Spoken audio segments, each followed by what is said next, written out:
Allez, c'est parti. On va plonger aujourd'hui dans l'une des traditions spirituelles les plus anciennes et, franchement, les plus riches visuellement au monde. L'hindouisme. C'est tout un univers, hein. Des dieux hauts en couleurs, des rituels très élaborés, des philosophies d'une profondeur incroyable. On va faire un voyage fascinant pour essayer de comprendre ce qui unit toute cette incroyable diversité. C'est vrai que de prime abord, l'hindouisme, ça peut paraître un peu déroutant. On a ce panthéon qui a l'air infini, on voit des divinités avec plein de bras, des figures qui sont mi-hommes, mi-animaux, des sages au regard mystérieux. Mais attention, ce n'est pas du tout un simple catalogue de dieux. Chaque divinité, vraiment chacune, a un rôle bien précis à jouer dans ce qu'on pourrait appeler le grand ballet cosmique. Et justement, cette complexité, ce n'est pas du chaos, pas du tout. Il faut plutôt voir ça comme une immense tapisserie de croyances incroyablement riche. Tout ça, c'est fait pour refléter toutes les facettes de la vie, de l'univers.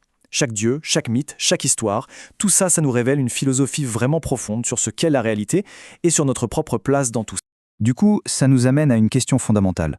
C'est un peu le paradoxe qui est au cœur de notre analyse d'aujourd'hui. Comment est-ce qu'une seule et même foi peut s'exprimer de manière aussi différente, parfois même en apparence contradictoire? C'est vraiment le mystère qu'on va essayer de percer ensemble.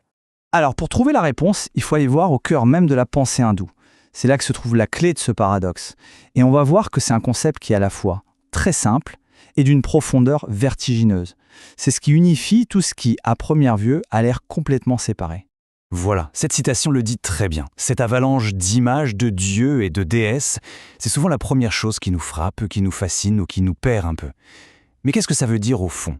Est-ce que c'est du polythéisme? Eh bien, pas tout à fait. La réponse est beaucoup plus subtile. Ici, le concept clé, c'est le Brahman. Alors attention, il ne faut pas imaginer un dieu personnel, un vieil homme à barbe blanche sur un nuage. Non, Brahman, c'est la réalité ultime, l'énergie source de absolument tout ce qui existe. Pensez à un océan infini. Eh bien, chaque dieu, chaque être humain, chaque atome n'est qu'une vague de cet océan. C'est une seule et même substance, mais qui prend une infinité de formes. Et cette analogie du banyan, elle est juste parfaite pour illustrer ça. Un banyan, c'est un arbre immense, fascinant. Il a un tronc principal, oui, mais ses branches redescendent vers le sol, sans racines, et créent de nouveaux troncs. Au bout d'un moment, on ne sait plus très bien où commence l'arbre et où il finit.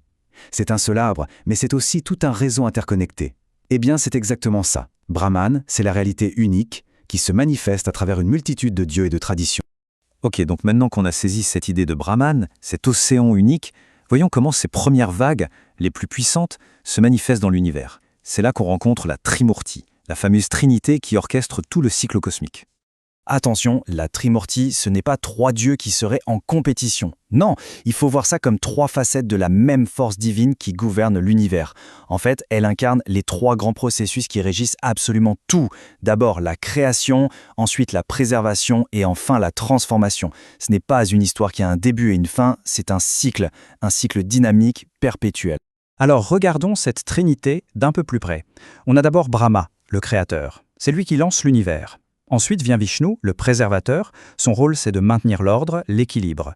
Et enfin Shiva, le transformateur. Lui, il détruit, mais attention, c'est pour permettre à de nouveaux mondes de naître. Et là, il y a un truc vraiment fascinant. Chaque dieu est inséparable de son énergie féminine, sa Shakti.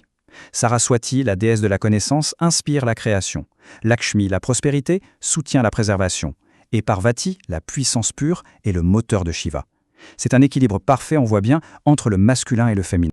Bon, toutes ces idées, qui sont quand même assez complexes, sur l'univers, le temps, le divin, elles ne sortaient pas d'un chapeau, évidemment.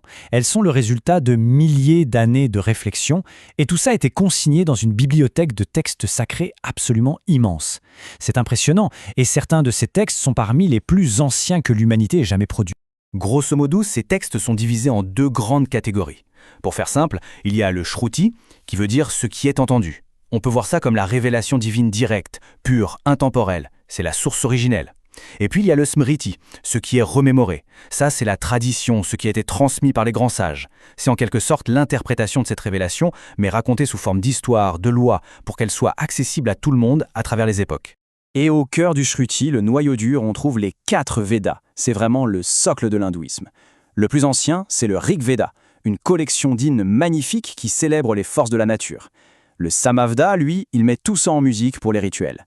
Le Yajurveda, c'est un peu le manuel pratique avec les formules et les prières pour les cérémonies. Et enfin, l'Atharvaveda est plus terre-à-terre, on va dire. Il contient des charmes, des formules pour la vie de tous les jours, pour la guérison. D'accord, Là, on a parlé de philosophie assez abstraite, de textes hyper anciens. Mais concrètement dans la vie de tous les jours, comment ça se passe? Comment est-ce que l'infini, le divin, devient quelque chose de tangible, d'accessible pour des millions de gens? C'est là qu'on entre dans le domaine du culte et de la pratique.